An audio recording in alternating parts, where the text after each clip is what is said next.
Red-eye flights. After this, we leave to Mexico again. I came from Mexico a night ago. Mexico, we spoke in 2 days ago. Then we landed in San Diego, spoke in San Diego last night. Today we're doing LA. Tomorrow we're in Mexico. Don't let me have more energy than you guys today, please. Okay? So first of all, before we start off, Albert, I appreciate you having me. Thank you so much. Team, raise of hands here, by the way. Who has never freaking trained with me in their life? Put your hands up. Thanks for making me feel like shit. I appreciate it. Thank you. Self-esteem, boom, drops through. No, but first of all, I always do that before I train because I think Albert just introduced me and he's like, spoke on 400 plus stages. I just said, hey, I spoke in Mexico 2 days ago, San Diego yesterday, LA today, Mexico tomorrow. And it doesn't fucking matter. Why? Because I just asked you guys, I'm like, how many people have never heard me train before? And half of the room's hands went up. And this is the cycle of sales. I'm like, nobody gives a shit about what you did yesterday. It doesn't matter how many stages we did last week, last month, last year. I'm like, you guys don't give a shit and you guys don't know. And that's the beauty about sales. Who here's in sales, by the way? Okay, cool. The best part about what I just said on a positive note is that not that nobody, when people say you're just as good as your last shot and you're just as good as your last sale, when you heard that? The beauty about sales is you guys can F up so many times behind the scenes. Your new customers, it's not that they give a shit or they don't give a shit. They don't even know. I could have had the worst talk today. We could train you guys for an hour. I could shit the bed. My next stage has no clue. This is the beauty about sales. You guys could shit the bed for 3 weeks. Make no sales. It's only inside of your own head. Your new prospects have no clue that you didn't make a fucking commission for 7.5 weeks. It's only inside of your own head. Also, on the flip side, it's only inside of your own head when you close 70 people straight in a month and then you go into the next deal with an ego up your ass and you can't sell anybody else. Same shit on a positive and a negative note. Here's the cycle of every single salesperson. We're going to dive into it. Watch this. Do we have notes here? Everybody's writing notes? So we have salespeople here. Here's the death cycle of every single salesperson. You get off into sales, what happens? This is what happens. You get into sales, day one. Albert hires me to start selling some real estate or start selling some insurance. Day one, what happens? It's day one inside of the company. We suck. Baseline, right? So step number one is, what do you do when you suck, when you get in? You're a little bit nervous. You don't know how to deal with objections. Can't close out a deal. So I always say, step number one, what's the baseline? What's the reality? We come in, we suck. There's only one thing we can control. What is it? Work ethic, outreach, prospecting people, learning, coming to events. Okay, perfect. So this is all your output. So this is your work ethic. You come into sales, in the beginning, okay, you suck. There's only one thing that you can control. You can't control skill. You can't control experience. So it's your output inside of sales. Second thing, what happens? You start reaching out because this is your reach out game. You start cold calling, prospecting, knocking on doors, whatever you do to get leads. Then what do we do after that? We suck. What happens? Stage number two, we start our outreach. This is our work ethic. Stage number two, what happens? You get a little bit better, your skill set goes up, right? So now you could talk and it's easy. Somebody tells you I need to think about it, you could deal with it in 2.5 seconds. Somebody says I don't have the money or I don't buy in this type of market, you could deal with it in 2.5 seconds. So your skill set starts to rise. Stage number three, what starts to happen? Your percentage in sales starts to go up. So what does that mean? You suck in the beginning, your outreach, you contacting people, you start to get a little bit better, your skill set starts to go up. Your skill set starts to go up, your percentage of closed business starts to go up. You get it? You go from contacting 1 in every 100 people to get a closed deal to now to 1 in every 50 people to get a closed deal. This is the cycle of every single salesperson. You suck in the beginning, you get a little bit better. You get a little bit better, what you had to do in 1 in every 100 calls, now you could do in 1 in every 50 calls. Like the pits out of your stomach. Here's the fucking death of every single salesperson. They get good, their skill set goes up, their percentage goes up, their work ethic goes down. Fucking stupid. Because you know you could do more in less amount of time, you do the same shit, if not less. Because you know, now you only have to talk to 50 people in order to get a closed deal. You start talking to 50 people. It's so stupid. It's like the input starts to come in, the output starts to drop in every single salesperson. You want to know why? If you guys can write this down. I say you can never outperform the person that you think you could become inside of your own head, especially inside of sales. It is physically impossible. So here, the smart person says this. Oh shit, wait. I sucked in the beginning, my skill set goes up, my percentage goes up. This shit's working. Let me double down on the work ethic and let me keep boosting up the numbers. Most people, this is what happens. They get a little bit better, their percentage goes up, they drop the fucking work ethic, they go to Bali for a month and a half, and then they come back and they're like, well, why did my business die? It's like, why did you stop the output? That was getting, like all this bullshit line when people say, what got you to chapter 20 is not gonna get you to chapter 30. No, whoa, hold up. What gets you to chapter 20 inside a business gets you to chapter 30 and a little bit fucking more, not less. You don't try to switch it up. We try to like switch up the game. No, what gets you to chapter 20 gets you to chapter 30 and a little bit more. So when your percentage starts to go up, you're in what? 95% mode. I call this momentum mode. Everybody gets in this shit. Momentum mode feels like this. On an emotional standpoint, shit's stress-free, the checks start to come in, the yeses start to come in, you start to feel good about yourself. That's momentum mode. When somebody gives you an objection, you can deal with it in 2.5 seconds, that's momentum mode. When this is the scariest part, by the way, inside of business. Why? I said you can never outperform the person that you think you could become, right? So what starts to happen? You get inside of momentum, things feel a little bit easy, you over fucking celebrate yourself because you had a $20,000 month or a $30,000 month. You take the $30,000 and you go spend it on junk and bullshit and you start back to ground zero again in freaking December. I said you can never outperform the person that you think you can become inside of your own head. Because you get inside of momentum, what happens? You're like, oh shit, $20,000, $30,000, that's fucking great, I'm doing amazing. Instead of saying, oh shit, 1 second, this shit works, let me go double it down. The moment you take your $20,000, $30,000 and go spend it on junk, you didn't believe that you could hit a $100,000 a month inside of sales. Let me say it one more time. If you have a $50,000 month inside of commissions, and the next month, you take 40 and you go spend it on bullshit, it's not back inside of your business, your brand, or whatever you gotta do for some coaching, you didn't believe that you're worth $100,000 a month. 150%. I said you can never outperform the person that you think you could become inside of sales. It's impossible. I'm with a sales guy yesterday, 2 days ago, one of my sales guys. We go to Medellin, Colombia about a month ago on a retreat. I think it's double mic. Can we turn off this mic, guys, and just have this mic on? So let's turn off the headset mic. So I'm in Medellin, Colombia about a month ago with one of my sales reps. There's about 30 of us. We're eating at a dinner. And I'm doing some shit after the dinner. I tell one of my sales reps, hey, take care of the bill. Just tell one of my guys, hey, go take care of the fucking bill. And it's cheap. It was like $500-600 for 30 people in Medellin, Colombia. I said, go take care of the bill. $500-600, fuck. It's like one dinner in Miami. I'll go take care of the bill. And this is one of my reps making some good money, $20,000, $30,000 a month. Come back home. I'm in the lab. We're back in the villa. I'm smoking a cigar. One of my sales reps comes up to me, hey, bro, by the way, I just took care of the bill. I'm like, you took care of the bill? I told the other guy to take care of the fucking bill. He's like, I took care of the bill. I said, okay, cool. 2 days ago, I'm on a coaching call with my rep. I say, Nick. I said, remember that time in Colombia when we were eating and I said, go take care of the bill? He's like, yeah. I said, why did John have to pay for the fucking bill? Why couldn't you pay for the bill? I said, you make good money. You're making decent money now. You're starting to make money. I said, what's up? That dinner was $500-600.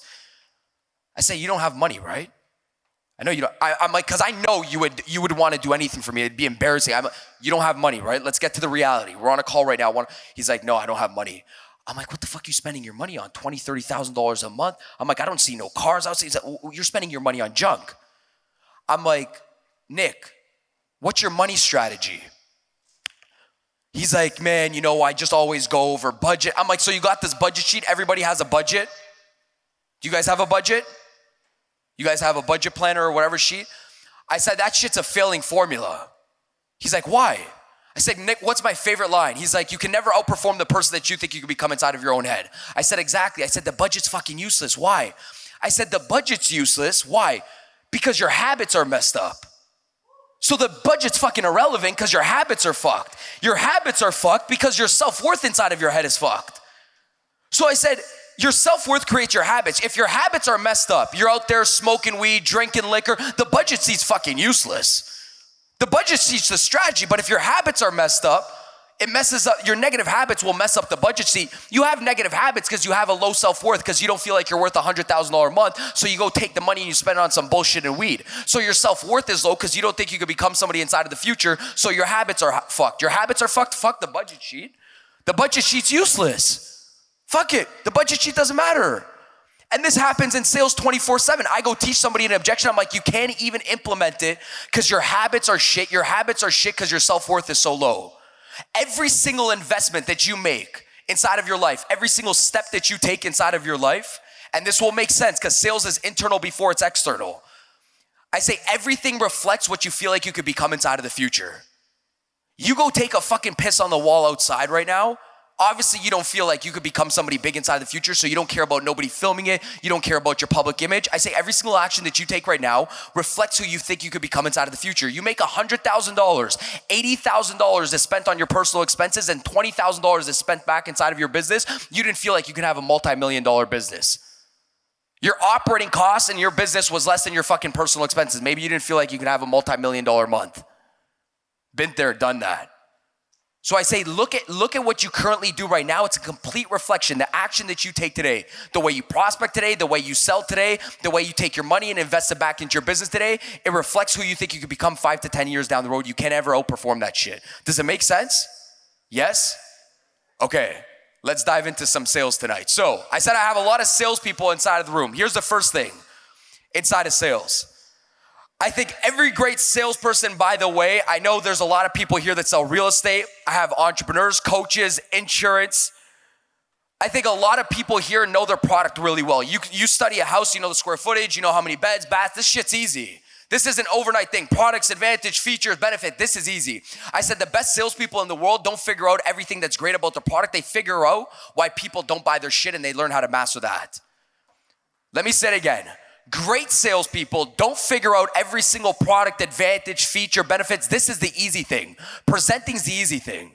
I said the thing that nobody masters is the reasons why people don't buy the product and what they say when they don't buy the product, and people master that. Because this is the thing that we're taught inside of sales, and please write this down.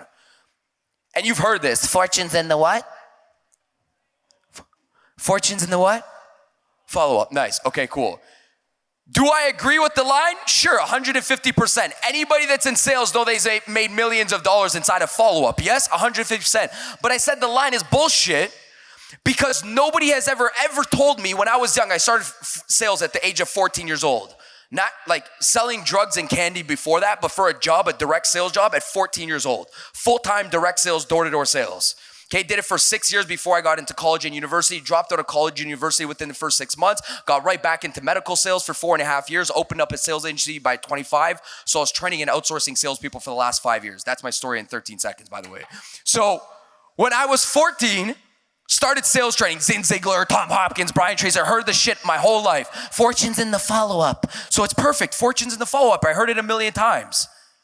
You guys heard it a million times. So here's a problem though. What happens is people forget the first line where it says, hey, by the way, nobody's ever whispered this in my ear. Daniel, fortune's in the close first. When you can't fucking close a person, then fortune's in the follow-up. But fortune is in the close. Because the statistic is what inside of sales? You got to follow up with somebody 6 to 8 times before you get a closed deal, right? 6, 7, depending on what industry, 5, 6, 7, 8 times before you get a closed deal. Yeah, for bitches and weak-ass people. But because nobody ever said, hey, by the way, Bill, come here. Fortune is in the fucking close. That means instead of trying to get a hold of this person 4 to 5 times, why don't you attempt 4 to 5 times on one fucking phone call? It's you bitched out after the first objection or the second objection. Of course you need 6 to 8 follow-ups. No. Fortune's on the 4 to 5 attempts on one phone call. Fortune's in when they say, I don't have the money, I don't do things like this, I don't make decisions this fast, I need to speak to my spouse, give me some time to think about it, send me over some information, boom, you deal with 7 fucking attempts, maybe you gotta follow up once. That's why I say, no, Fortune's in the amount of attempts that you freaking do on one phone call and try to close, and if that, and it doesn't happen, then fortune's in the freaking follow-up. The reason why I say that is because if fortune's in the follow-up and Margaret comes up to you and she says, hey, Daniel, by the way, you know, I just don't make decisions as fast, or I don't have the money to do something like this, and your brain's heard this from old fucking Bob sales trainer, fortune's in the follow-up, what do you think your brain does? It says this, oh yeah, okay, so when do you get paid, or when do you want to do something like this? And then you push it 4 weeks out because you're like, well, fortune's in the follow-up. Boom, you've already given up on the first call. Because you've already convinced yourself in the first call, well, I could just follow up with this person 5, 6, 7, 8, 9 times. Then you give up on the first objection. You guys see what I mean? Because then you already give up on the first objection on the first phone call. So I said, no, fortune's in the amount of attempts that you do on the first call with a qualified client. Then after that, okay, fortune's in the follow-up. But fortune's in the freaking attempts and close on the first call, right? Got it? So I always say, if we can master objections, sales is so freaking easy. It's a game. We can role play with right now. Do we have salespeople in the room? Salespeople? Okay, cool. Hey, let's play. Can we do some role play today and actually do some sales training today? Is it cool? Okay, cool. Because I just said, I want to know what you guys say when somebody says, you know, I just need some time to think about it. Can somebody raise their hand and role play with me? Because I'll role play with myself. We'll do it. This is fun time, by the way. I don't know why I fucking see 3 hands up. I'm going to treat you guys like my sales team. Why is there 3 hands up? Like, why do I got a smile on my face saying let's role play right now? Because this shit is fun. You know when you're not trained? All right, I'll do it. You know how you know you're not a trained sales rep?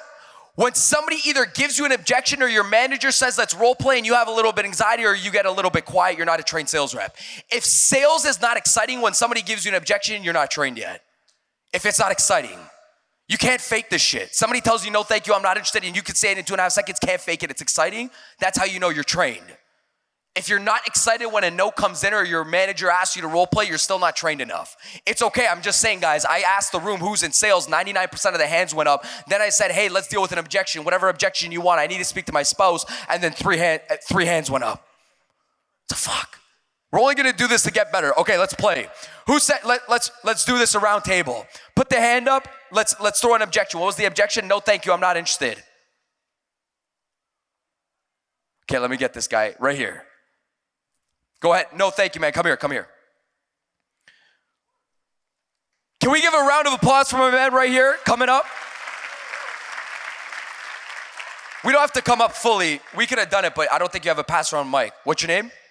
Brandon. Okay, I'm going to give you another objection because you could have prepared on the first 5 seconds on your walk here. Let's do this one. Hey, man, you know what? Just send me over some information. I'm super excited to start on this. I just need to ponder on it a little bit. Send me over some information. And yeah, we'll get started maybe in about a week. I just don't make decisions this fast. What's keeping you from making the decision now, if I may ask? Yeah, you know, I just need to think about it. I'm not the individual that makes decisions this fast. Just, can you send me over some information about it? That way I could just ponder on it for about a month. Yes, sir. I could definitely send you the information, but what can I answer for you now to help with that decision? Don't say but because you negate your agreement. So what can I help with now so that you don't have to make that agreement or that decision? Okay, let's give a round of applause, by the way, because it's great. Good job. Can we go over this? So obviously you're trained. What do you sell? Real estate. Okay. Step number 1 of the objection. Okay, you're good. I'm going to go over everything you just sold. Thank you so much. I'm going to go over it because it's going to take 5 minutes. Step number 1, another round of applause, please. Thank you for stepping up, brother. Solid leader. So the first thing is, step number 1 of the objection, he was there. Somebody told him, maybe it was halfway there. I said, no, thank you. Just send me over some information now. I need to think about it. He did it good. He's like, yeah, I could totally send you over information. Perfect, good. Highest form of control, make your client feel like they're in control. Never argue with the client. But then I heard a word and I have to fix his word right away because then he's like, but I said, no, don't negate what you just agreed with or you just acknowledged. You can either agree or acknowledge. The moment you say but, you fucked up your acknowledgement. You know? Do you guys get it?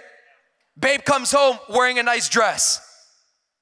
She's like, babe, we're going out tonight. This is the pink dress that I put on. How do you think it is? Oh, baby, it's sexy. You look amazing. But you know what I think?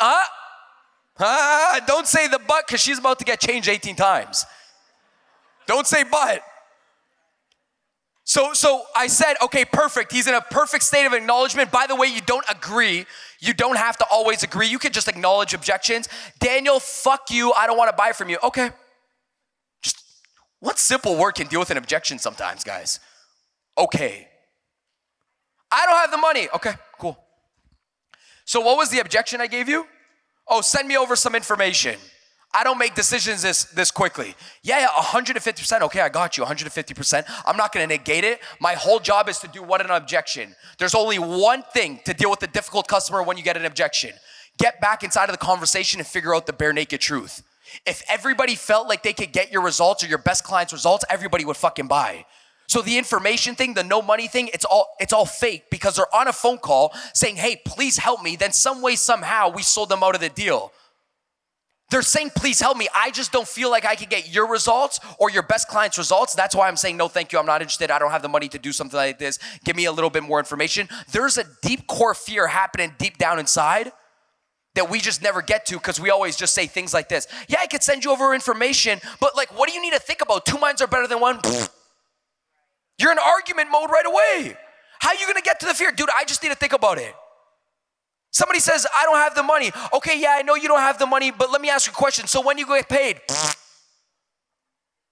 First of all, number one, you just show me that you don't give a fuck about me anymore. When you get paid, okay, here we go.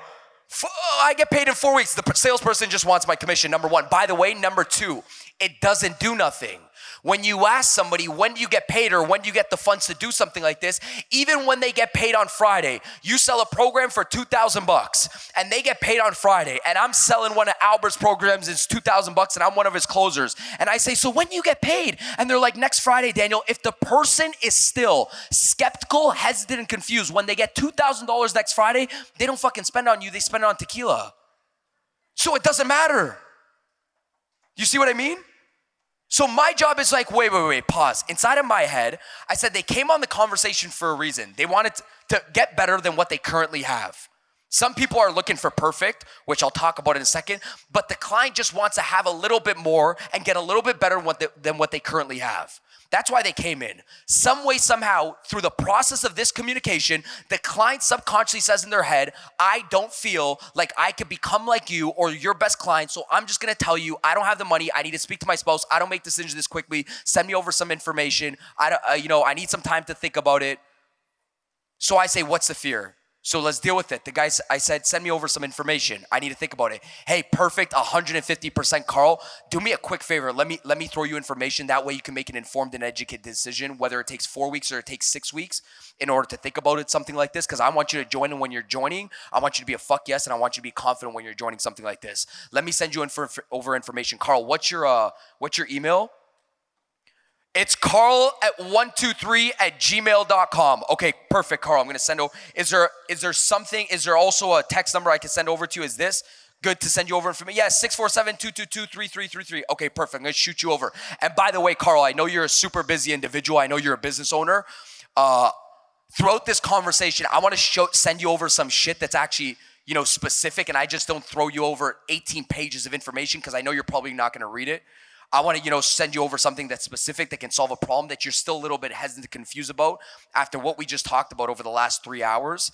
So I can send you over something specific. That way, when you read it, when you come inside of the business, it's a yes or an F no. What were you still a little bit hesitant, confused about after the last 3 hours that we just chatted about as to why you wouldn't start today? That way I could send it over to you inside of an email. You can look it over and then you can make an informed and educated decision. Let me just put something short inside of the email. Was it a little bit more about the payment and the ROI when you get started with us? Was it a little bit more about the product and if the product is actually going to work with your lifestyle? Or is it a little bit more about how you use the product, how you have to promote the product, affiliate the product, or how it's going to work in your current lifestyle? What can I send you a little bit more about that you are still a little bit confused and skeptical about? That way you can review it and make an informed and educated decision with your business partner, your wife.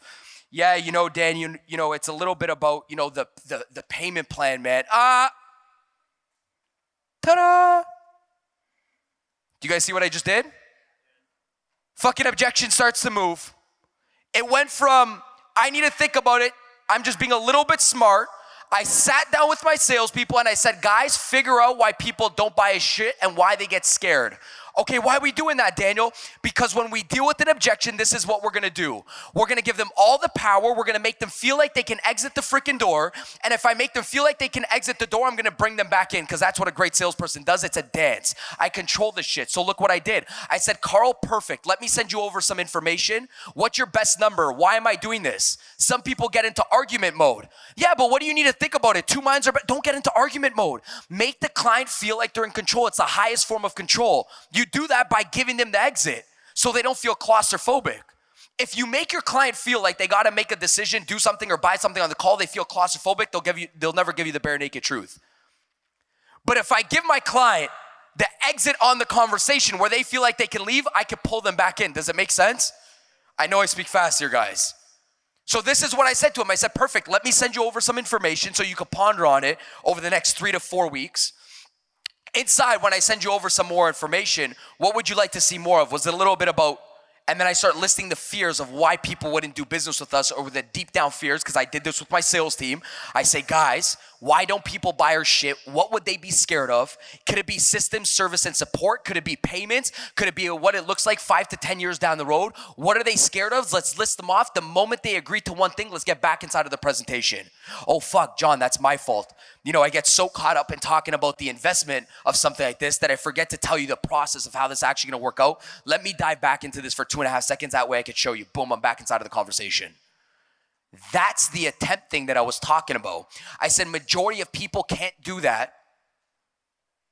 And then they have to follow up 4 to 5 times and they never get the bare naked truth of the objection. You guys wouldn't understand. The better you are, because remember what I said, sales is just a dance. The better you are at understanding, actually you might want to write this down too as well. Let's write this down. Sales is a dance, I just said. You're like, what does that mean? Who leads the dance? Ladies, the man, right? All right, so we got to lead the dance inside of sales.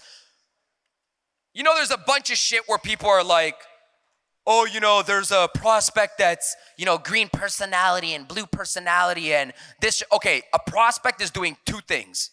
Fuck the mathematics of trying to figure out your prospect's horoscope on a Zoom call. Fuck it. Prospect comes in, they're in 2 different states. I gotta know what state they're in so I can lead the dance here. And anybody that's been in sales knows this shit. Because some people are like, you gotta figure out if they're this personality type, a green plus a blue. It's like, I'm fucking stupid, I failed school. How am I gonna figure this shit out? Just make it very simple. There's only 2 things a prospect comes into. Either a prospect, number 1, is in defensive state. That's state number 1, defensive. Or state number 2, I would say hype stage. Let's call it hype stage. So this is number 1, number 2, right? Defensive or hype stage. What does that mean? Either a prospect comes in and they say, I'm not buying shit from you today, right? That's defensive. You've been trained. 95% of prospects come in saying, I want a fucking home, but I don't want to buy from you, right? I know what I want, but I don't want to buy it from a salesperson. Defensive. I walk inside of a car dealership, know exactly what car. Somebody comes up to me, are you looking at anything in particular? No, thank you, I'm just looking for cars. Bullshit, you're defensive, right? Okay, 95% of us, and by the way, we've been both of these fucking prospects simultaneously. The hyped buyer, what does the hype buyer do? The over-embellished buyer, what does that person do?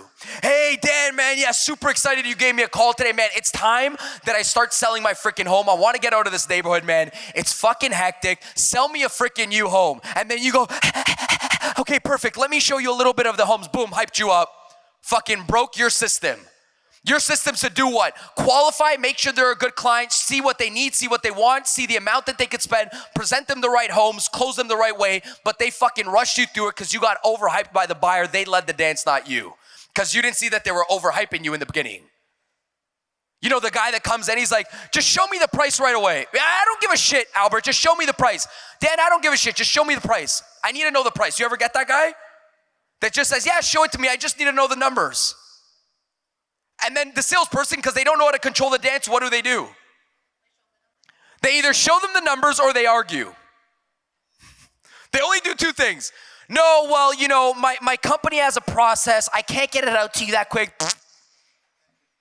The other one is like, oh yeah, let me get you the numbers. Okay, so. He's like, why is he saying this? Because in both states, I have to control them. The over-embellished buyer, somebody comes in, I know my process is to do what? Get everything, sell them something. My prospect's job is to do what? Mentality. Get everything, buy nothing. That's my prospect's job. Steal, don't buy.